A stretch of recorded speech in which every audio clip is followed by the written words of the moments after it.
ဖျားသခင်ရဲ့နိုင်ငံတော်ကိုသူငယ်လိုခံယူရမယ့်အကြောင်းလူတွေဟာကလေးငယ်တွေကိုလက်တော်နဲ့တုထိစေဖို့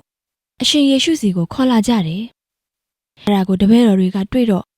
သူတို့ကိုအပြစ်တင်ပြီးတားဆီးကြတယ်။ဒါပေမဲ့အရှင်ယေရှုဟာကလေးတွေကိုသူ့စီခေါ်လိုက်ပြီးဒီလိုပြောလိုက်တယ်။ကလေးတွေငါစီလာပါစေ။သူတို့ကိုမတားကြပါနဲ့။ဖျားသခင်ရဲ့နိုင်ငံတော်ဟာဒီလိုကလေးတွေလိုလူတွေအတွက်ဖြစ်တယ်။ငါအမှန်ပြောမယ်။ဘယ်သူမဆိုဖျားသခင်ရဲ့နိုင်ငံတော်ကိုသူငယ်တယောက်လိုမခံယူရင်သူဟာနိုင်ငံတော်ထဲကိုဝင်ရမှာမဟုတ်ဘူးလို့ရှင်ယေရှုမိန့်တော်မူလိုက်တယ်